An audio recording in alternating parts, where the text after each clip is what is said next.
Ladies and gentlemen, on behalf of the University of Manchester, it gives me great pleasure to welcome you to the Manchester Business School graduation ceremony in the splendid surroundings of the Whitworth Hall. In particular, I would like to welcome your families and friends by sharing this special occasion with you. I know the immense sense of pride that your family members must feel as they see you graduate. I am sure that all of you graduating today will recognize the huge role that your family and friends have played in your success. It's not only the financial investment that they have made, but the support that I'm sure that you will have received when you thought that you will never complete your degree, the late night calls, the constant encouragement, the shoulder to cry on. It is therefore right that we as the university also acknowledge the role that you, our guests today, have played in the success of your friends and family members. We honor you because the students that are graduating today are doing so because of the dedication and investment of others like you. Professor Luger will outline the specific achievements of the business school, so I will restrict my remarks to more general matters, covering issues of privilege, responsibility, and perhaps say something about what I feel the role that you may have to play in the future. I know that many of you are sponsored here, graduating with an MBS, and are very privileged as it is. But I think it's worth reflecting on some more general things. It seems that we're trapped in a microcosm sometimes, an ivory tower I call it, sheltered from the dramatic changes that are taking place around us.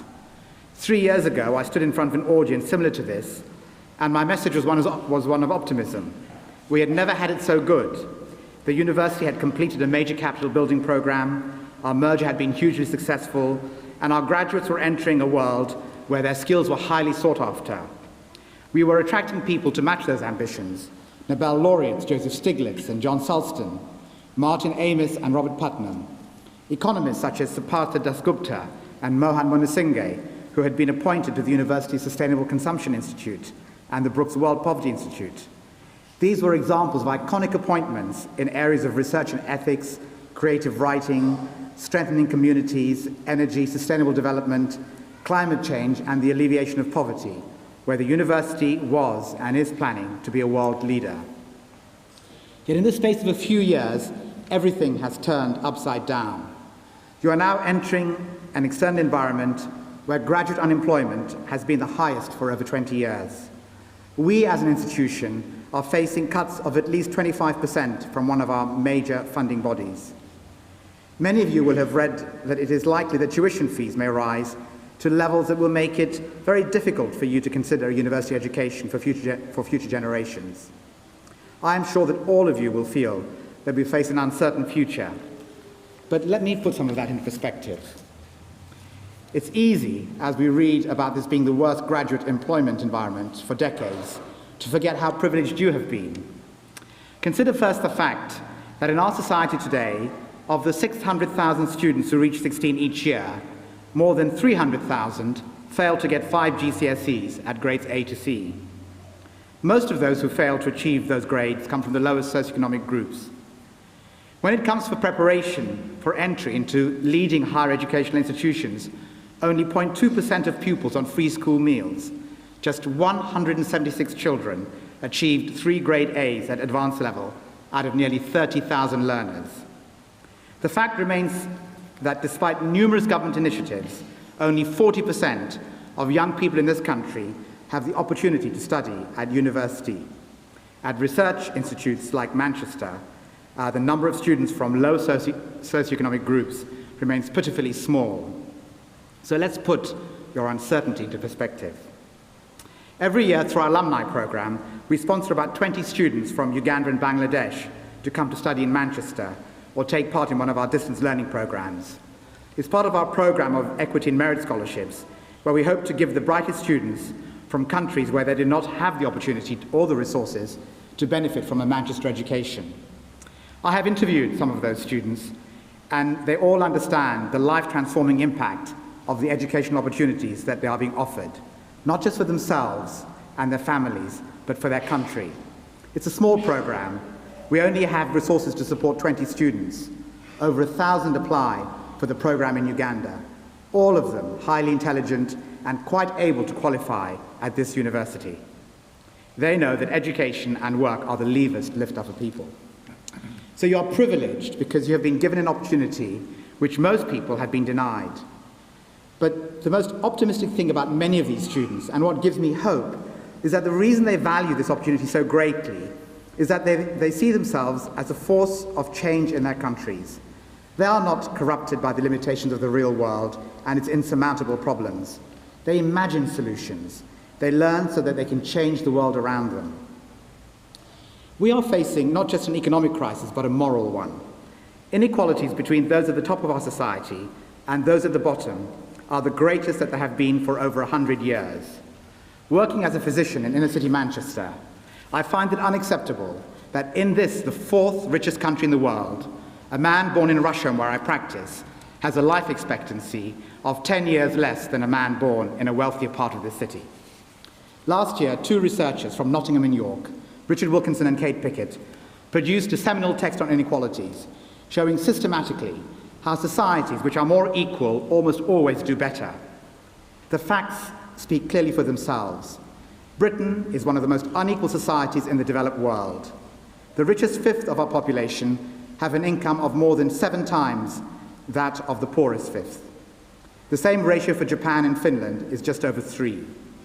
The income gap, measured by the Gini coefficient, shows that income inequality is 40% worse than it was in 1974. And we have the crime statistics, the mental illness, the teenage pregnancies, the obesity, and the illiteracy to prove it. Something is profoundly wrong with the way we live today. For the past 30 years, we have made a virtue out of material self-interest. In fact, for many, this now constitutes whatever remains of our sense of collective purpose. We know what things cost, but no longer have an idea of what they are worth. We never ask about fairness or justice or morality. These used to be the political questions, and it seems that we no longer pose them because they are so difficult. Better to retreat into glib answers about deficit reductions, welfare scroungers, and everyone having to suffer the pain of profligacy. We need to change the parameters of the debate if we are going to bring about a better society or a better world. It is the graduates of universities like Manchester that have the potential to ask the questions and seek explanations for how we arrived in these turbulent times and how we can transform them. When we read headlines that tell us how the bonus culture is back in the city, coexisting with headlines of the worst graduate employment environment for decades, then we know that we cannot accept the status quo. Remember, it was the conduct of individual human beings that led us into this mess, and each one of you, as individuals, will have to weigh this up as you start your careers. When we read about the excesses of the bonus culture, it's not that there is a problem with the wealth that such gestures signify. It's the selfishness, immorality, and irresponsibility that such gestures signify. Year after year, many of the people working in the financial sector in all parts of the world took huge personal gains for themselves on the basis of risks they did not understand or cynically ignored. Their pay and bonuses, out of all proportion to the sums almost everyone else was earning, were justified as performance-related pay. But performance was measured by inadequate measures over too short a time frame. Remuneration at the top was based on competitive benchmarking against rivals. And I have read about privileged individuals who were complaining that it was unfair that someone else was earning 5 million a year when they were only earning 4 million. If we can boast about Manchester Business School being one of the best in the country, then the boast is hollow unless we can say that our graduates will have the skills and knowledge to turn this crisis into the opportunity for the transformation of society that it should herald. So part of what you have to do as you graduate is to recognize your social responsibilities to others and use your positions and influence to enhance the common weal. And that responsibility falls heavily on you because you have been privileged to have an education which is still denied to many in this world. Our university motto, translated from Latin, has 3 simple words: knowledge, wisdom, humanity. There is no knowledge or wisdom or humanity in gestures such as excessive bonuses. Let me give you one example of someone who is an ideal example of what I'm talking about. Just across the road from this building, from this hall, is a building named after a man called Arthur Lewis. I would be surprised if many of you know about the man whose name adorns the building. a man who overcame adversity, who challenged orthodoxies, who imagined solutions. Lewis was professor of political economy between 1948 and 1958 at the University of Manchester. He was the first black professor appointed in the United Kingdom and was awarded the Nobel Prize in 1979 for lifelong concerns with poverty and growth, agricultural and human development in developing countries. When you read the biography of Arthur Lewis, you appreciate his incredible achievement. He came from a poor family in the West Indies, wanted to study engineering, and was not allowed to because it was a profession denied to black people. He then studied economics and chose an academic path. His first job at the London School of Economics required special permission from the Senate because he was black. He was asked to provide assurances that he would not teach students individually, but only in groups. Such were the prejudices of the time. It is our credit to our forebearers here at Manchester that they made him a professor, and it was here in Manchester that he carried out his formative work that led to the Nobel Prize. He acknowledges in his biography that the role that students in Manchester played and how they helped him develop his ideas, challenging him constantly through debate, discussion, and disagreement. You are sitting in a hall which is part of the legacy given to us by one of our founders, John Owens.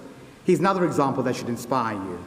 Having made his fortune, he endowed this university, insisting that it should be open to all without having to swear allegiance to the Church of England. Visit the incredible John Rylands Library on Deansgate and marvel at the vision of benefactors who use their wealth to develop learning rather than personal aggrandizement. Like Arthur Lewis, they sought to change the world and refused to accept the prevailing orthodoxy of their times. What, you may wonder, has this got to do with universities, let alone your graduation ceremony? Well, my argument is that perhaps we should have done more to ask the deep and unsettling questions necessary to the integrity of any society. As the world indulged in a bubble of false prosperity and materialism, did we in our writings and research questions challenge and expose the patterns of risk and denial inherent in economic and financial choices? Should our values have forced us to challenge the excesses and irresponsibility, to the short-term thinking, to the widening inequalities? Knowledge and people with knowledge are critical to addressing the challenges that we face. We have an obligation to seek the truth, even when it is difficult or unpopular. That is what we do as a university. This is who we are. We produce knowledge and pursue truth through rational inquiry. We teach our students as we share the fruits of our research. But all of my colleagues, as teachers and researchers, will tell you that we teach for a purpose, to contribute what we can for a better, more humane, more intelligible world. Some of us will do this through a devotion to improving human health or investigating climate change. Others by considering how law and policy can advance justice, or by finding new meaning in timeless texts or great works of art. Still others by analyzing economic upheavals and devising means to address them. I recently read about a group of MBA students in America who created an MBA oath, pledging graduates to serve the greater good, asking how their business school might have done more to avert the financial crisis by encouraging conscience and critical consciousness in both business education and business as a profession. This ceremony has been repeated in much the same way in this hall for over 100 years. I myself do not know or understand the significance of all the bowing and doffing of hats, the standard bearers of procession. But the essence of what the ceremony conveys is our independence, our role not as a bureaucracy or a government agency or a social service agency, but our job to train, to educate, and to question. The president of Harvard University put this better than I ever could when she said, "The essence of a university is that it is uniquely accountable to the past and to the future, not simply or even primarily to the present. A university is not about results in the next quarter. It is not even about who a student has become by graduation. It is about learning that molds a lifetime, learning that transmits the heritage of millennia, learning that shapes the future. A university looks both backwards and forwards in ways that must, that even ought to conflict with the public's immediate concerns or demands. Universities make commitments to the timeless, and these investments have yields we cannot predict and often cannot measure. So a university education should be a transforming experience, where I hope you have been encouraged to confront your own personal beliefs, values, assumptions, expectations, hopes, and fears. We hope that we have helped you develop global perspectives and encourage you to reflect on wider social and environmental issues. But it's not just about achievement in the traditional sense that is important. We come to universities not only to further our careers, but to become citizens. And in order to make good citizens, our responsibility as your teachers has been to educate people capable of building just, humane, and sustainable human communities on a small and exceedingly dangerous planet. Our founding statement, read out when we created the university in October 2004, stated that we wanted to make our university a place where students, whatever their backgrounds, learn to pursue truth through rational inquiry, where researchers are engaged in discovery, are also teachers, where research is valued both for its own sake and for the betterment of the world, where academic freedom is encouraged and protected, where the cultivation of cognitive skills, independence of mind, intellectual integrity, and artistic expression promotes understanding and appreciation of the best that is known, thought, and created in the world, and where students and staff are encouraged as responsible citizens of their own societies and of the international community to embrace fundamental human and civil rights as the only just, sustainable basis for a humane civilization. That is a challenge that we now set you, to use the knowledge that you have gained not only for your own and your family's achievement, but for the betterment of society, for tolerance and understanding. Education is what will help us to innovate, to challenge bigotry, and to embrace fundamental human rights and civil rights, and to meet the challenges of the future. Things may be bad outside this hall, but you should never give in to pessimism, never surrender your fate to chance. Use your education to endure and seek out new frontiers. At times of volatility, uncertainty, and change, we must become the architects of change, not its victims. Searching for some words to express all this, I came across a quote from John Ruskin's political essays, Unto This Last, published in 1858. Unto This Last has been described as one of the most far-reaching books published in Britain in the last 150 years, inspiring the creation of the welfare state. It was translated into numerous languages, including Gujarati, my mother tongue, by Mahatma Gandhi. I'll paraphrase. There is no wealth but life. Life, including all the powers of love, of joy, of admiration. That country is the richest, which nourishes the greatest number of noble and happy human beings. That woman is richest, who, having perfected the functions of her own life to the utmost, has also the widest helpful influence, both personal and by means of her possessions, over the lives of others. That is where, in my mind, your education should take you, having perfected the functions of your own lives, to have the widest helpful influence over the lives of others. Thank you.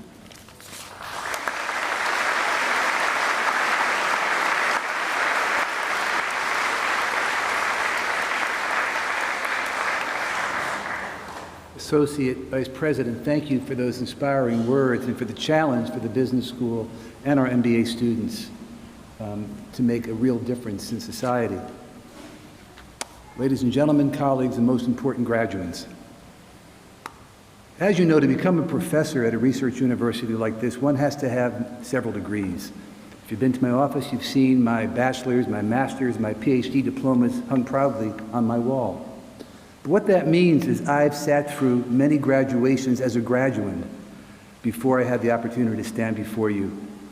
And as I think back to those graduations, I can barely remember who talked to us, let alone what they said. So I stand before you today with no pretense I'm going to say something earth-shaking, some life-transforming that you'll carry with you for the rest of your lives. I am tempted to talk about our mission, about our three-word strapline, but you've heard all that before. I'm tempted to talk about how great Manchester Business School is, as Professor Ismail invited me to do, but I've talked about that before. So I'll be brief and keep it simple. As head of the business school, it's my duty and my honor to congratulate you all on your accomplishments, what you've achieved. We've enjoyed having you as students, for the most part. We hope we've added value to you, and we wish you all the best in the next stage of your career. The one takeaway I hope you have from these comments relates to the immediate circumstance which you face. The university, the financial meltdown of 2008, the subsequent recession, the draconian cutbacks in government spending have created the most precarious economy in modern times. This is the economy in which you are entering, and you will be affected by it. Whether you're British, whether you're European, American, Asian, whatever your nationality, these are things you'll face. We can't escape it. We see it in the FT every day. We see it on television and news stories, in books and magazines. We're told that it will take no less than 10 years to come back to normal, whatever normal is. We're told that your generation will be the first generation since the Second World War that won't do better economically than their parents. My message is this: don't despair. Don't be disheartened by this gloom and doom forecast. At best, it's overstated. At worst, they're a generalization that won't apply to you. After all, you now have a Manchester education. History shows that employers value that. But more than that, you should have the skills and knowledge to figure out how to find opportunities in adverse conditions. And the history of recession shows that many businesses and many business people thrive, even in recessions. A recent study by the Kaufman Foundation for Entrepreneurship concludes that a business is as likely to succeed starting in a recession as it is starting during good times. Indeed, companies like Genentech, Microsoft, Southwest Airlines, and Genzyme are a few, just 2 seconds worth of a Google search, are companies that started in a recession. There's many, many more. Sometimes these startups are of necessity. Clever people lose their jobs, don't get promotion prospects, don't have the payout they expect. They spin off and take an idea they've been thinking about and make some value of it. And sometimes it's the economic conditions themselves that drive success, the opportunity to pick up an asset at bargain basement prices and create value from that. But not all of you will be entrepreneurs. Those who seek to be employed need to go into the marketplace with the attitude that now more than ever, companies need you to help them create value, to be productive and efficient. Smart businesses shed employees at times like this that don't have the training, the education, the background, the skills that you have, and they'll hire you instead. To back that up with evidence, last year's MBA class, within 3 months, 76 were employed, as good a record as any business school in the world. And moreover, the starting salary of £63,000 is 8% higher than the previous year, which was a very robust economic year, while last year was the throes, the depth of the recession. And this year's placement record already is doing better than that. So I've told you something you don't have to remember 20 years from now, but only for the next few months. Now more than ever, you're fortunate to have your Manchester degree. Go out with confidence, look carefully at your opportunities, draw on your education and skills, and you will succeed. We only ask that you stay in touch with us. Let us know how you fare. Your success is our success. Let us know how we can help you. We take seriously that now that you've joined our alumni network of 29,000 strong around the world, you are a part of our family for life. You're bound not just to us, but to the rest of our alumni. And in that sense, we want to make sure that you register with the alumni office. We know where to find you, wherever you go in the world, that you go onto LinkedIn, the other social media, and connect with other alumni, that you attend events. You join our alumni chapter, wherever it may be. We have chapters, as you know, all over the place. Now, to this point, we have been celebrating your success and your achievements. But today is also about celebrating the achievements of someone whose remarkable career path was inspired here at Manchester Business School some 35 years ago. Someone whose business flair, hard work, and vision have reaped enormous success. The recipient of the University of Manchester's Outstanding Alumnus Award for 2010, John Lovering. As I read this citation, I'll ask my colleague Jerry Green, who's the chairman of the Global Alumni Council, to stand with me.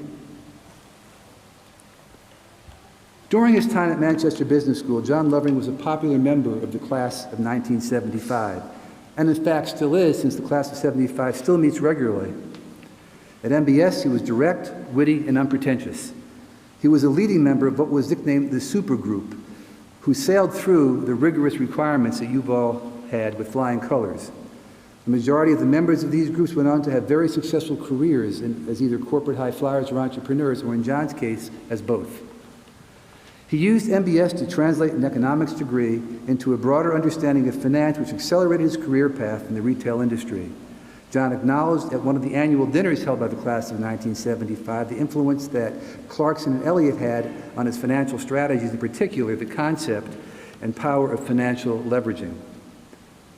In later life, John's expertise attracted the attention of financial houses in the City of London, and he advised or chaired a wide range of restructuring projects in the retail industry which added significant value to both shareholders and John himself.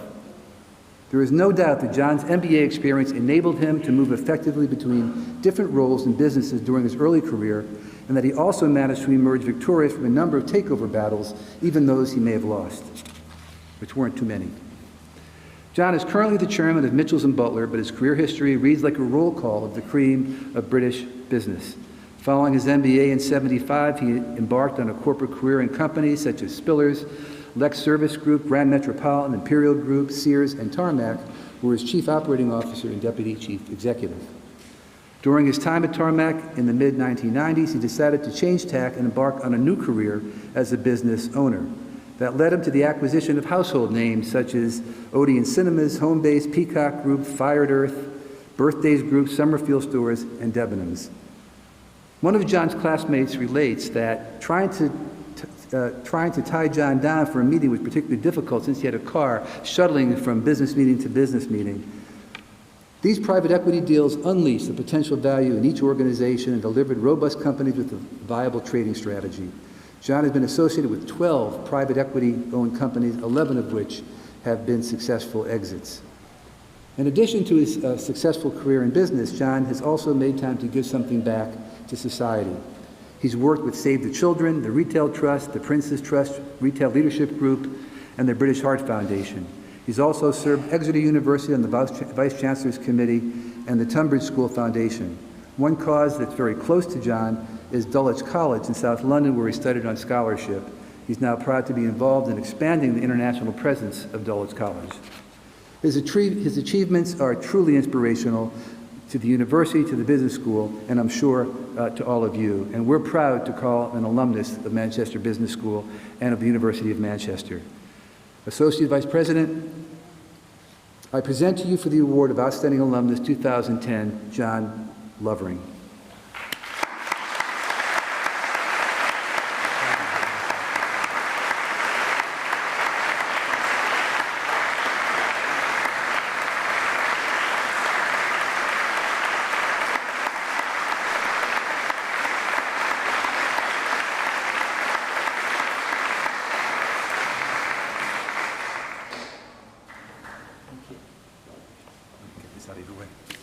Yeah, get all those lies out of the way.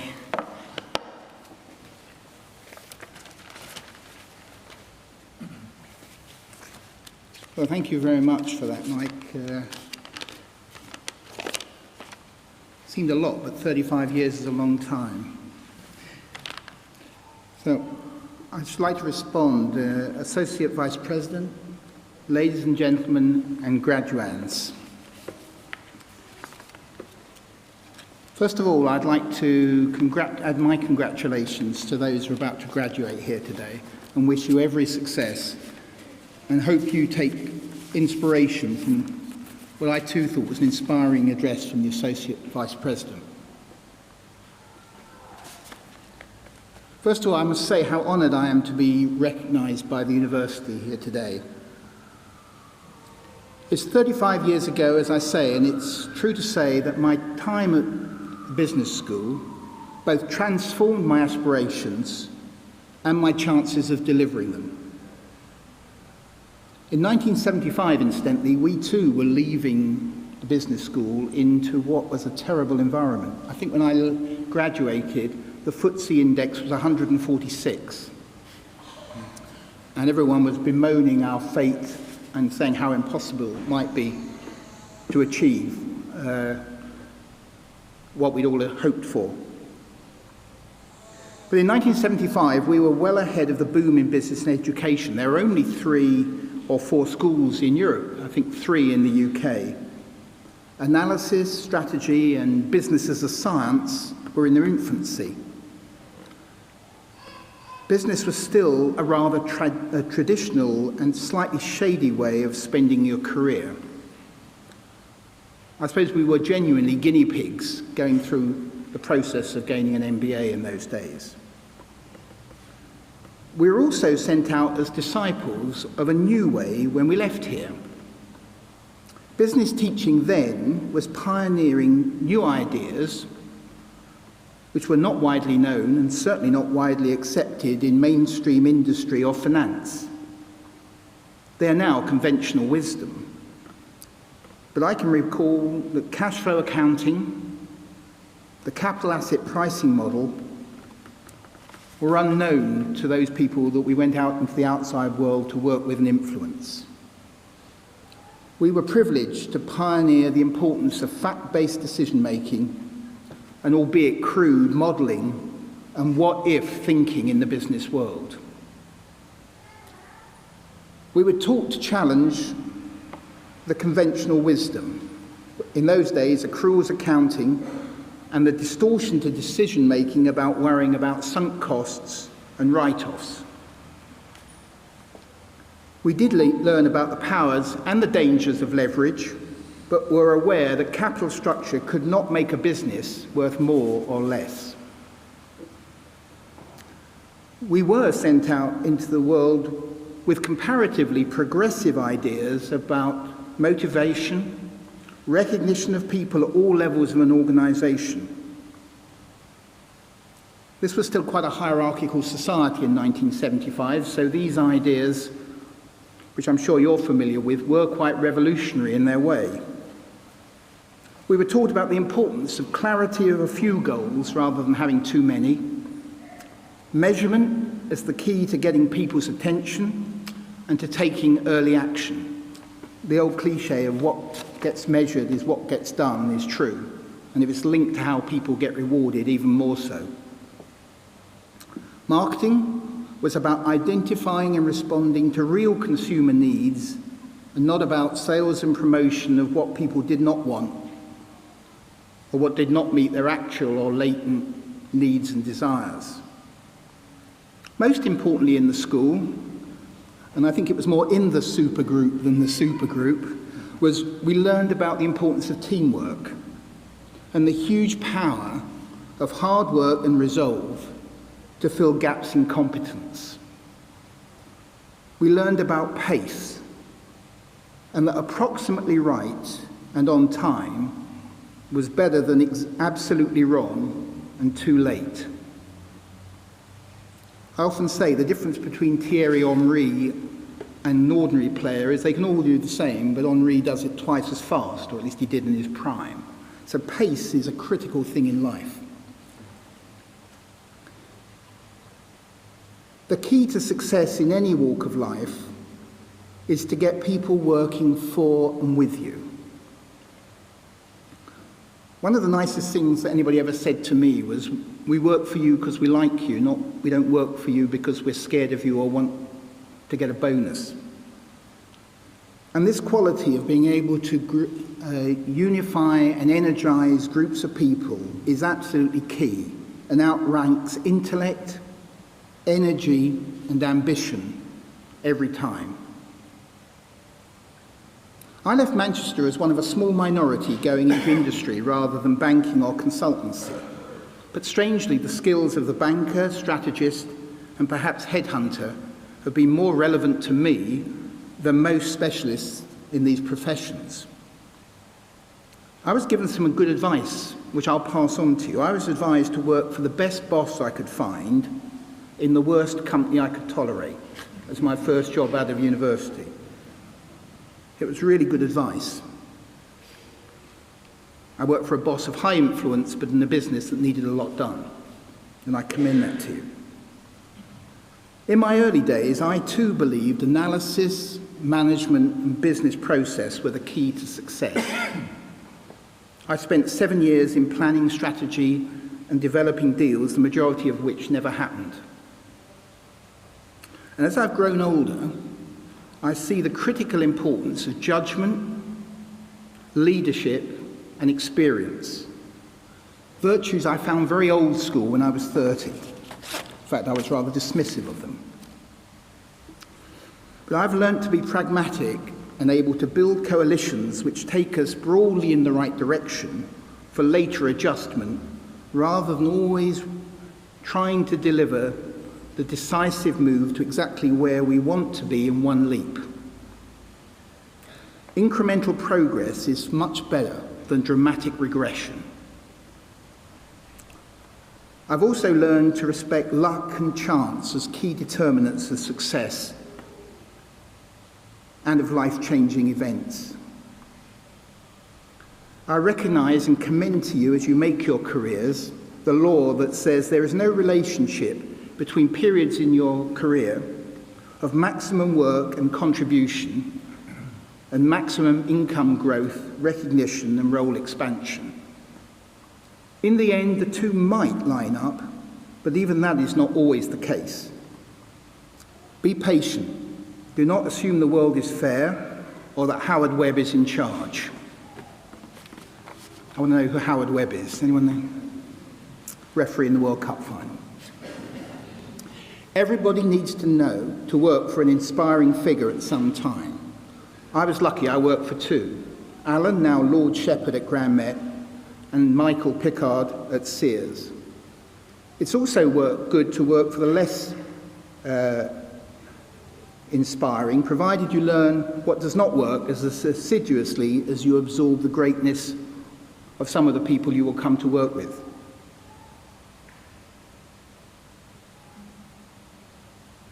Never underestimate the value of securing at least one over-promotion and doing a job you struggle to master. I was made finance director of Grand Metropolitan's Pubs and Restaurants at the age of 33 when I was completely ill-equipped to do the job. It was a time when it was fashionable to take MBAs into finance roles. I swam, but I could have sunk. But I did discover how important it is to hire people better than you and then trust them to make you look good. I recommend that. It's been a secret ever since. I suppose the big decision in my career was to get into the private equity world in 1995. I got lots of notes from friends of mine expressing regret that my career, which had looked so promising once, was now at an end as I left the world of PLCville for small deals. It was just one of many crossroads which could have gone well or badly. The last 15 years in private equity have seen me develop and chair, as you've heard, a dozen or so deals. It was a perfect outlet for someone not quite an operator, not quite a strategy consultant, and not quite a corporate financier. In fact, at 44, I was nigh on unemployable looking back, and private equity came to my salvation. It has been a golden age, a benign economy, cheap and plentiful capital, a fashionable move against conglomerates who are selling assets off, and a very strong supply of talented executives forced to leave the dysfunctional goldfish bowl of public company life. It will be a lot harder looking forward. But the new world will still be about management and step change, not deals and financial engineering, but adding value and creating value through people in business. The one thing to remember, though, is fashions come and go, but there's very little new in the world of business. I found an old MBS case on Slater Walker, a conglomerate of the 1960s, and their approach was totally familiar to the later generations of raiders, barbarians, and respectable private equity operators. I would tell you what was in it, but it will overpopulate my market with competition who have age and energy on their side.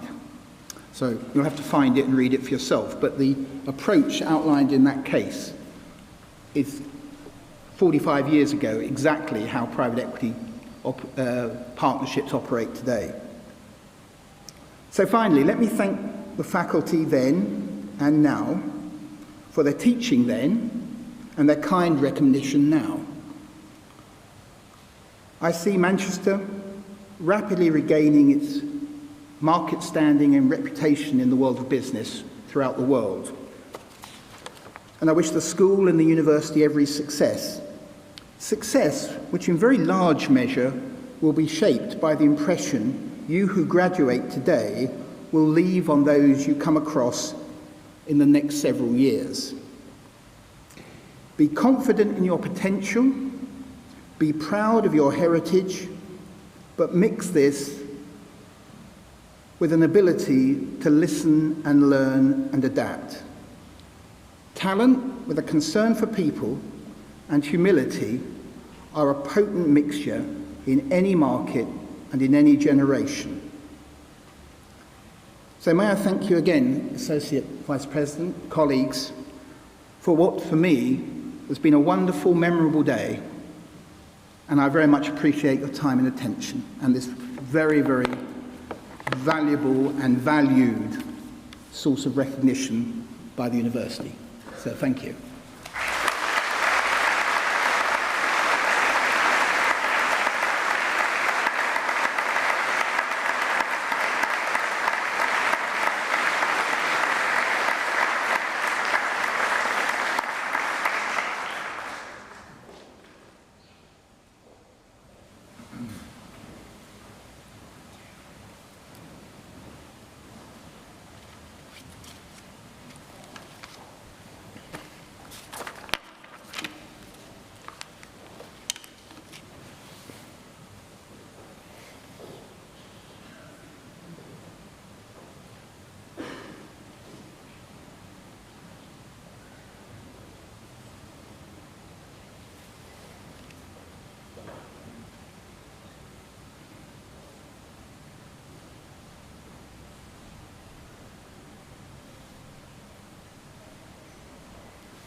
Associate Vice President, on behalf of the Senate of the University, I present to you for the degree of Master of Business Administration, Rahul Agarwal.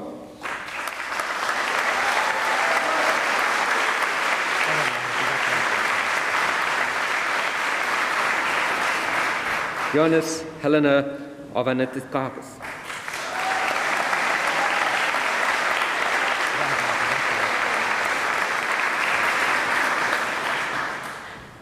Omar bin Asif.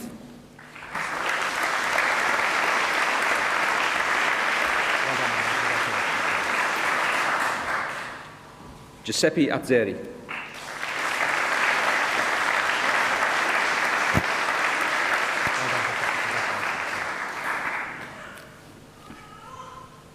Irvi Babla.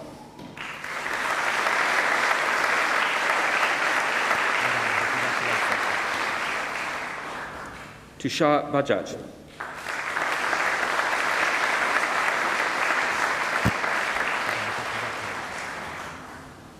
J. Hamilton Charles Barrett.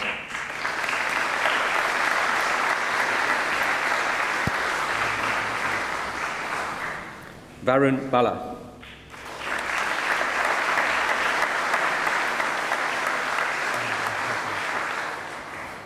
Ansuman Bhardwaj.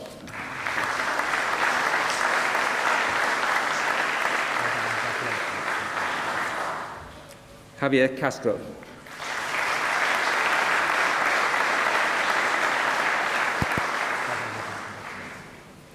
Greg Costigan.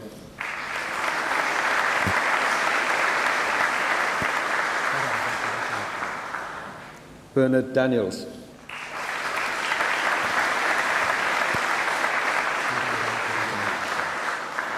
Idalia Davidovska.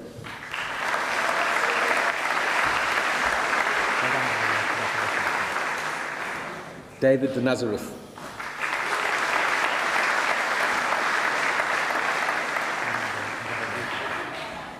Jing Ding.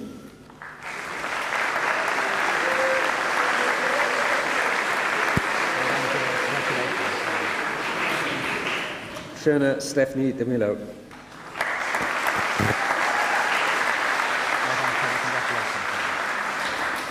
Antonio Diaz Figueiredo Filo.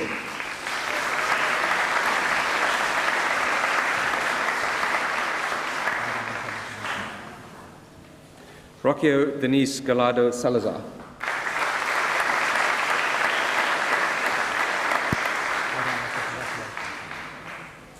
Aaron Gobada.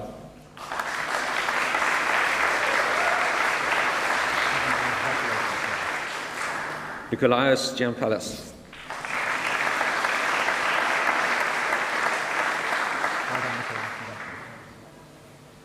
George Gonzalez.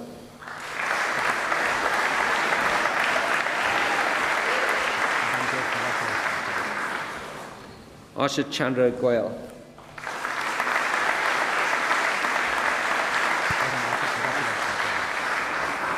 Yulia Gvozdova.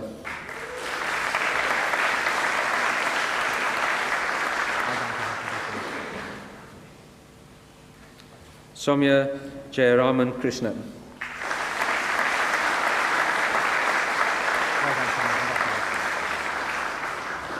Kilsu Jiom.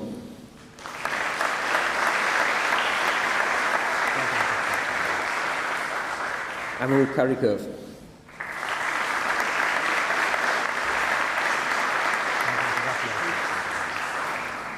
Lucienne Kennedy.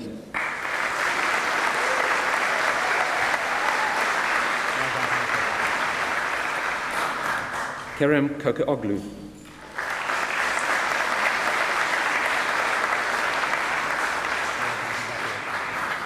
Jinjin Jun Ko.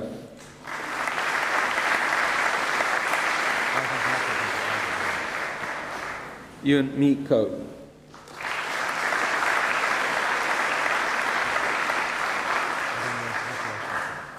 Darren Porn Kolsolsak.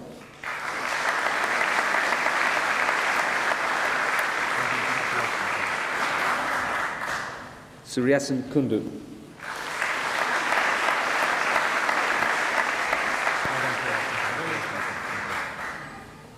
Aldo Ledesma.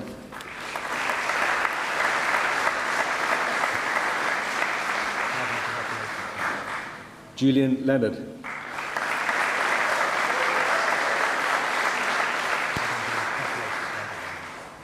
Omar Nicona Flores.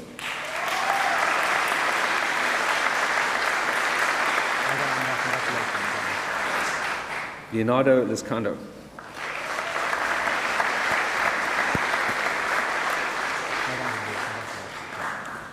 Panagiotis Lukos.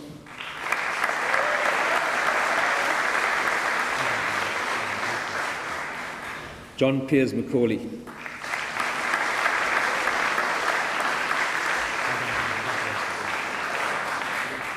Vikas Mahajan.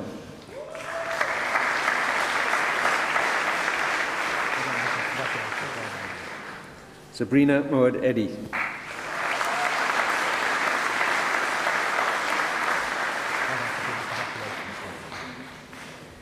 Ayoko Murakami.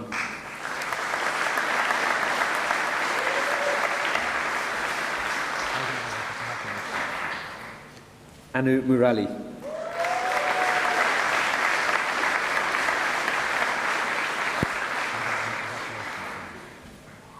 Santosh Nagasamy.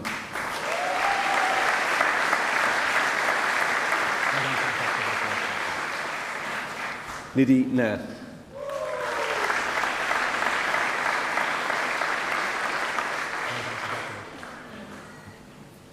Ijeoma Conrad Nwarachi.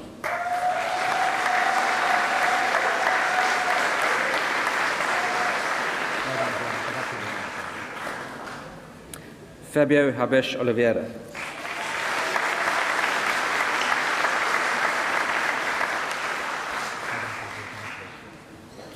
Chinwe Chioma Oragu.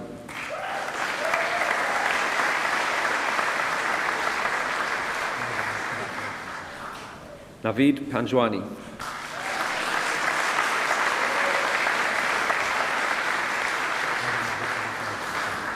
Subramanian Parameswaran.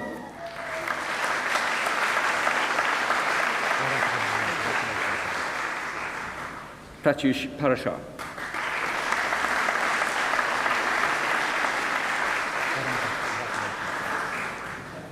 Darshan Amit Patel.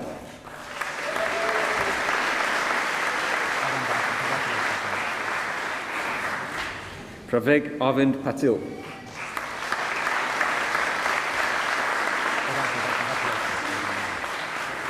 Ni Peng.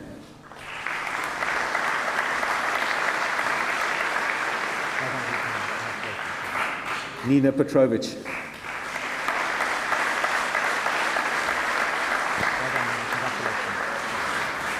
Sharad Paplani.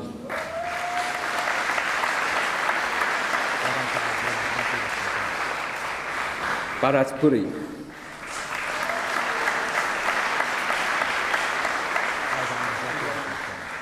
Maria Rakimova.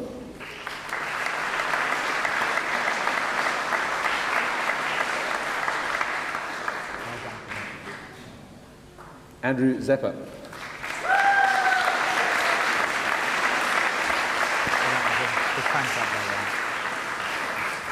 Antonio Salmini.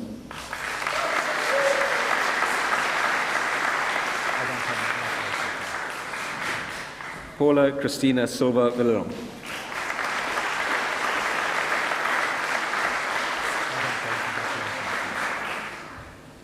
Arnav Sood.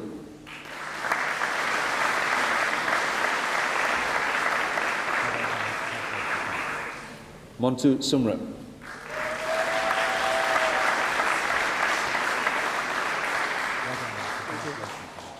Lalit Tewari.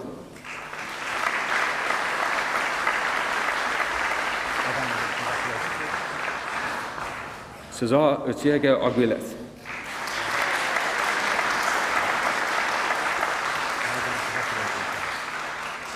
Manuel Vasquez Rosso.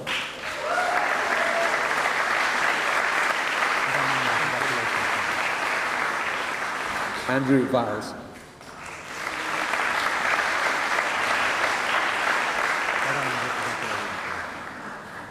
Tiara Ndayu Rexoma Durden.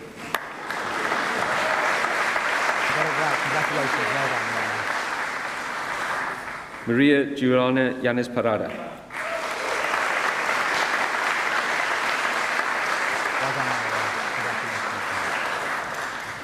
Zurab Zakariadzi.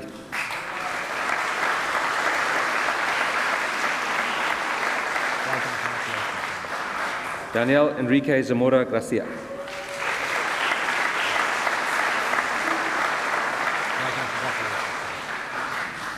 Jingwen Zheng.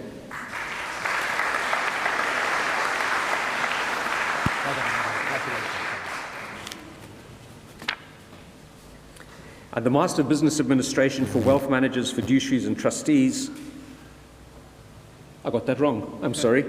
And for the Master of Business Administration for the part-time Executive MBA, Caroline Bell.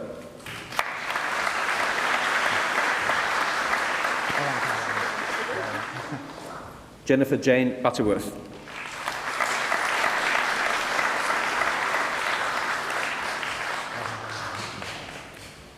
Michael Patrick Keevan.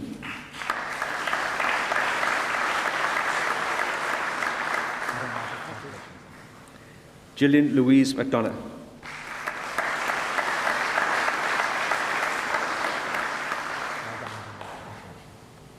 And from Manchester Business School Worldwide, the degree of Master of Business Administration for Construction Executives, Stuart Graham Archer.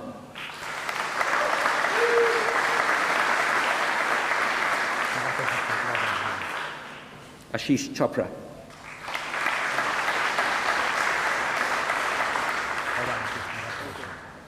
Jody Hogg.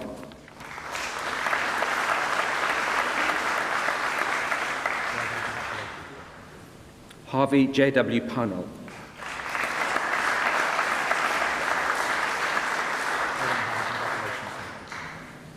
Toby White.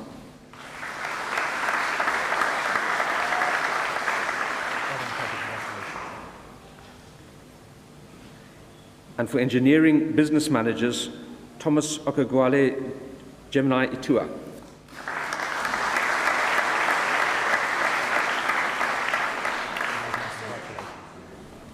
Keith Douglas Harrington.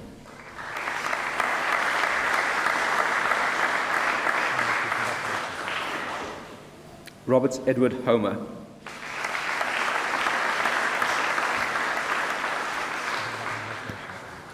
Peter Thomas James.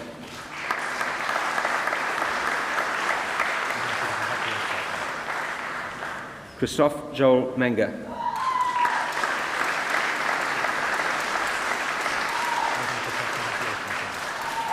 Rivuo Ochuko Esse.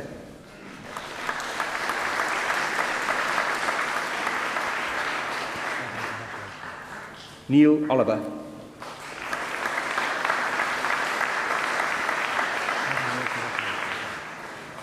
Marit Johanna Paulsen.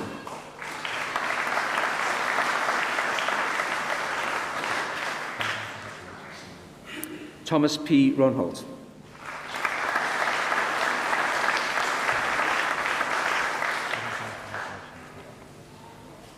Sam Shawaya.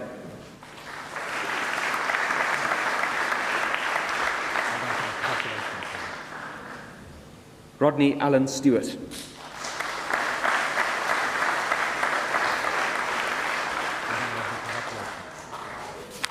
Andrew Jonathan Tyson.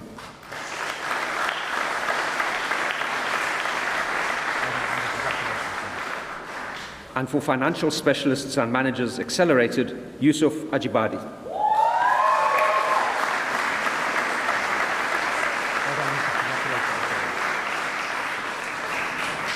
Amar Akil Ali Muhammad.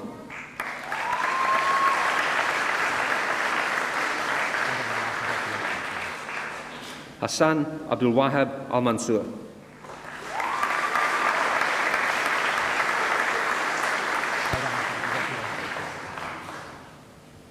Samson Mutuma Ambutu.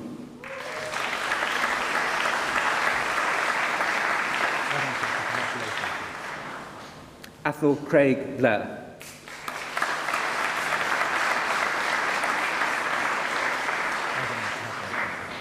Simon Broadhurst.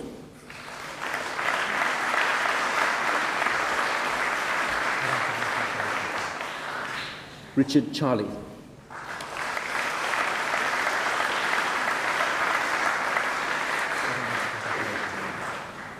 Daniel Creedon.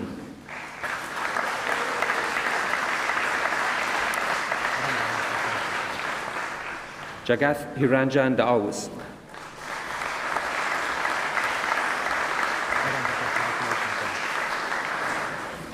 Adam Daniel Ford.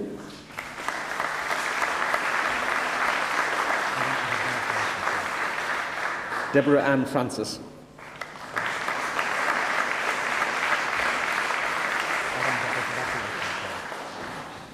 Ronald Wanaka Casera.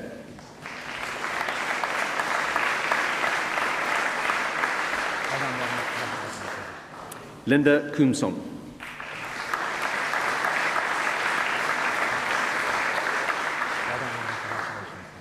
Christopher James Mackey.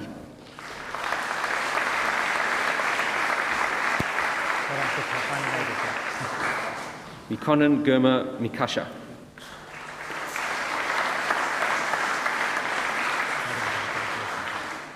Adiolo Olabunmi Cynthia Oke.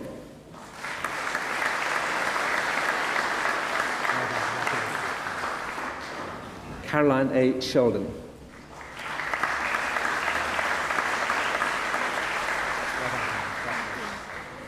Darren Sisk.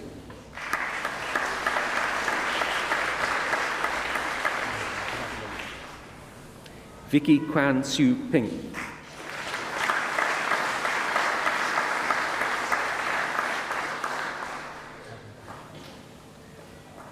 Geraldine Sally.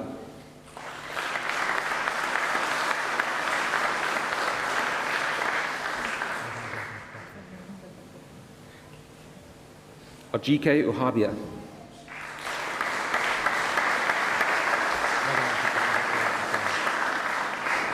Ida Dorcas Zender.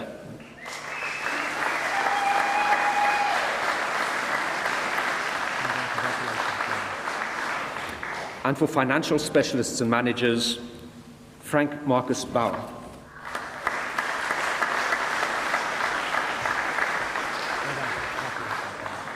Mark Roberts Evans.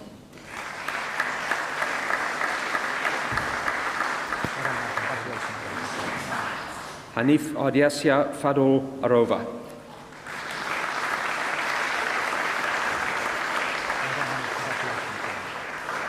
Stephen Charles Harris.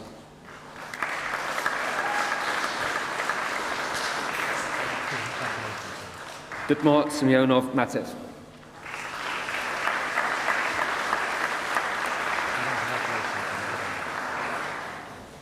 Tsi So Fong Tiffany.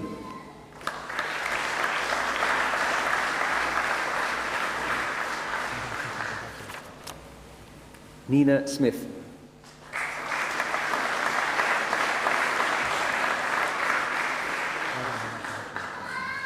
Saba Soos.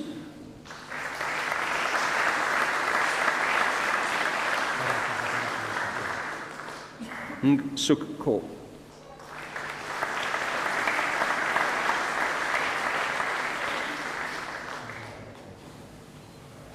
Eugene Thomas Verugese.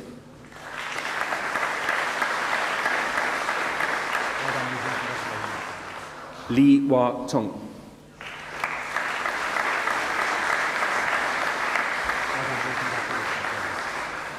And the Global Master of Business Administration, Oludulopa Akinmade.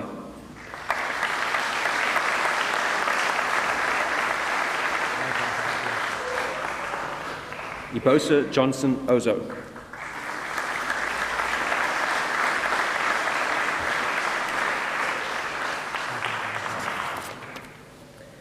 And for Financial Specialists and Managers Accelerated, Barry Wendell Smith.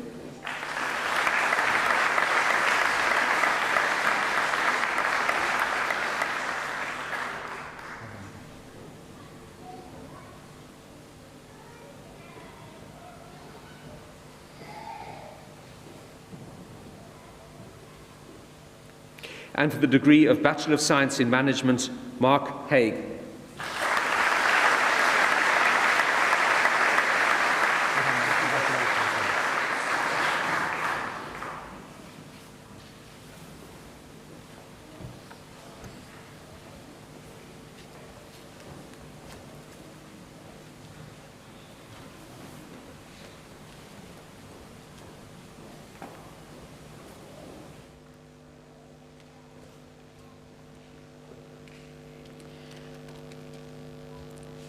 Today, we have celebrated the award of your degrees. Congratulations. On behalf of the University of Manchester, I extend to each of you our very best wishes for your future.